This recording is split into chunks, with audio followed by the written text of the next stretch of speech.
வணக்கம் வியூவர்ஸ். ஸ்ரீமத் பாகவதம். ஸ்ரீமதி கீதா வீரராகவன் எழுதிய ஸ்ரீமத் பாகவதம் பகுதி 53 காண்போமா? நாரதர் துருவனிடம் யமுனா நதிக்கரையில் உள்ள மதுவனம் என்ற இடத்திற்கு சென்று பகவானை வழிபடச் சொன்னார்.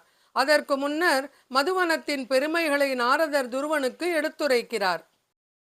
ஸ்ரீமத் பாகவதம். நாரத உவாச்ச தத்தாத கச்சபத்ரம் தே யமுனாயாஸ்தடம் சுச்சி புண்ணியம் மதுவனம் யத்ர சாநித்யம் நித்யதாகரே.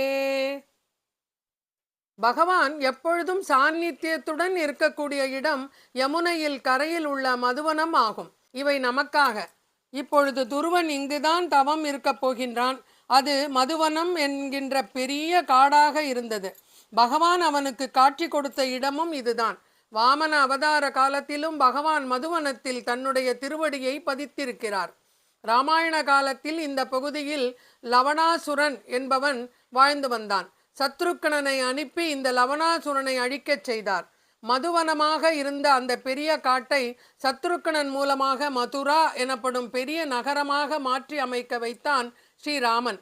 அடுத்ததாக ஸ்ரீ கிருஷ்ணாவதார காலத்திலே பகவான் ஸ்ரீ கிருஷ்ணன் மாயனை மண்ணு வடமதுரை மைந்தனை என்று மதுராவிலேயே வந்து அவதரித்தான்.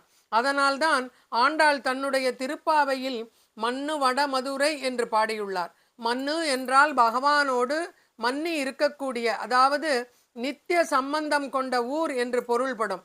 எல்லா அவதாரங்களிலுமே பகவான் இந்த இடத்தில் தொடர்ந்து இருக்கிறார். எத்ர சந்நிகிதோ ஹரிஹி. பகவானுடைய சாநித்தியம் இந்த மதுரா எனப்படும் க்ஷேத்திரத்தில் எப்பொழுதும் இருக்குமாம். அது ஆலமரத்தை போல ஆழமாக பகவானுடைய சாநித்தியம் இருக்குமாம். ஆண்டாள் பாடிய பாசுரத்தில் வடமதுரை மைந்தனை என்று பாடினாள். வட என்பது வடக்கு பகுதியில் உள்ள மதுராவை குறிக்கும். ஆயர்பாடியில் உள்ள ஒரு கோபிகையாய் தன்னை நினைத்து பாடும் ஆண்டாள் ஆயர்பாடிக்கு தெற்கில் உள்ளது வடமதுரை, தென்மதுரை என்றல்லவா பாடியிருக்க வேண்டும். இதற்கு மற்றும் ஒரு சுவையான விளக்கம் என்னவென்றால், வட என்பதற்கு வடமொழியில் ஆலமரம் என்று பொருள்படும். மண்ணு மதுரை, பகவானோடு தொடர்புடைய மதுரை வடமதுரை. ஆலமரத்தின் வேர் எவ்வாறு பூமியில் நன்றாக ஊன்றி இருக்குமோ அதுபோல பகவான் அங்கே சாநித்தியம் செய்கின்றான். இப்பேற்பட்ட பெருமையுடையது மதுவனம். இந்த செய்தி டாக்டர் வெங்கடேஷ் அவர்களின் உபன்யாசத்திலிருந்து எடுத்தது. எனது அன்பு துருவனே, பகவான் ஸ்ரீ கிருஷ்ணர் எங்கும் இருக்கிறார். என்றாலும் மதுவனத்திலே பகவான் நித்தியவாசம் செய்கின்றான். துருவா, நீ இங்கு இருக்கும் காளிந்தி எனப்படும் யமுனை நதியின் நீரில் ஒரு நாளைக்கு 3 முறை நீராட வேண்டும். அதன் பிறகு அஷ்டாங்க யோகத்தில் மனதினை நிலைநிறுத்த வேண்டும். இங்கு யோகம் என்பது உடலை பயன்படுத்துவதற்கான உடற்பயிற்சி அல்ல. பகவான் ஸ்ரீ விஷ்ணுவின் வடிவில் தன் முழு கவனத்தை செலுத்துதல் வேண்டும். அவரது வடிவில் தன் மனதை செலுத்துவதாகும். ஆசனத்தில் அமர்வதற்கு முன் தினமும் 3 முறை நீராட வேண்டும். யமுனை நீர் இயற்கையிலேயே புனிதமும் தெளிவும் உடையது.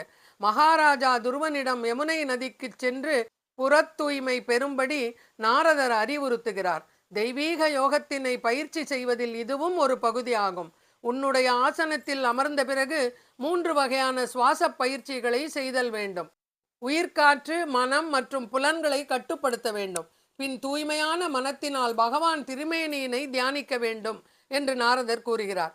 பகவான் திருமேனி எப்படி இருக்கும், அதை எனக்கு தாங்கள் எடுத்து கூறுங்கள் என்று நாரதரிடமே கேட்கின்றான் துருவன்.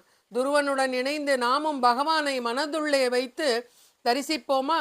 கண்களை மூடி மனத்துள்ளே காண்போமா? பகவானை தியானம் செய்யும் பொழுது நின்ற திருக்கோலத்தில் ஸ்ரீமன் நாராயணனை அப்படி தியானிக்க வேண்டும். இதனை நாரதர் துருவனுக்கு சொல்கிறார். ஸ்ரீமத் பாகவதம்.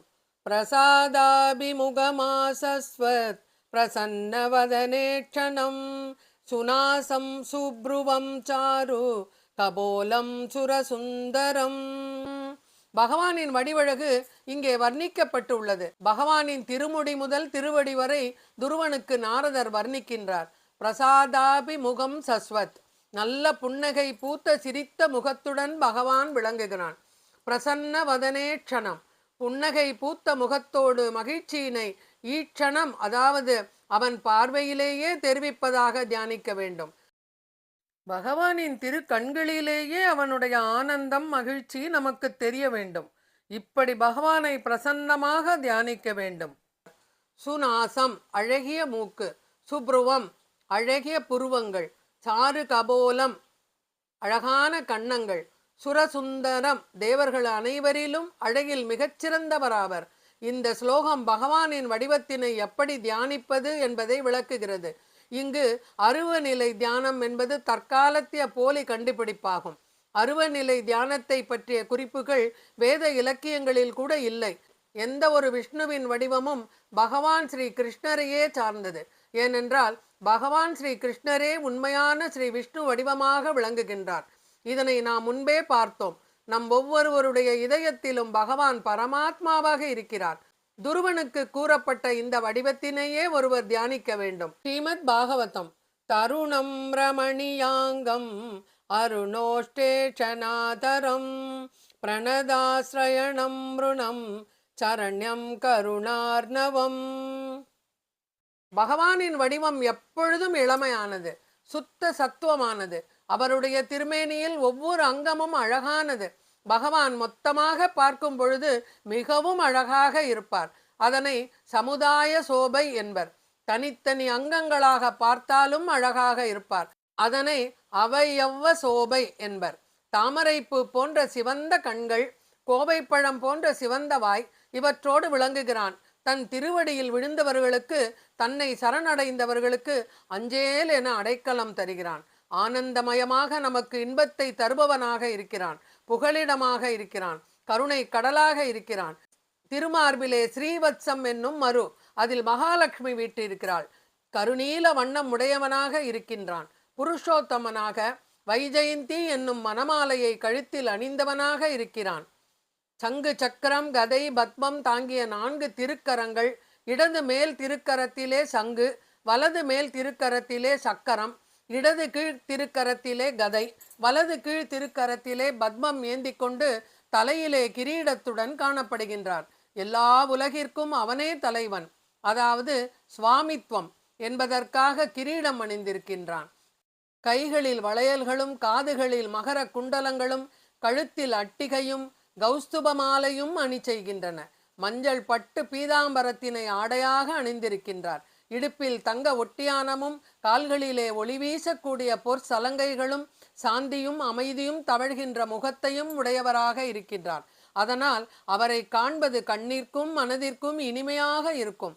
பகவானை தியானம் செய்யும் பொழுது மனதிற்கு மிகுந்த மகிழ்ச்சி அளிக்கும். பகவானுடைய திருவடிகளின் நகங்கள் எல்லாம் ரத்தினங்கள் போல் ஒளி வீசிக் கொண்டிருக்கின்றன.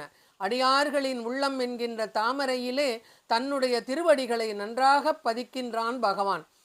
எல்லா கோவில்களிலும் பகவானுடைய திருவடியின் அடியில் ஆசன பத்மம் என்னும் ஒரு தாமரை கீழே இருக்கும். இந்த தாமரையில் பதித்த திருவடியை உன் உள்ளத் தாமரையிலும் பதிக்க தயாராக இருக்கிறேன் என்பதையே உணர்த்துகிறார் பகவான்.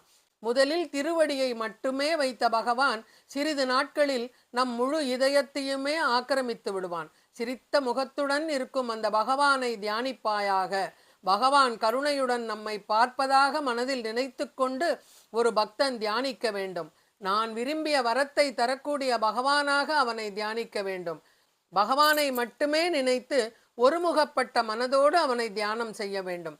இவ்வாறு தியானம் செய்யும் ஒருவன் விரைவிலேயே ஜட மாசுக்கள் நீங்க பெற்று தூய்மை அடைகிறான். அவன் எப்பொழுதும் தன் நிலையிலிருந்து கீழே இறங்குவது இல்லை.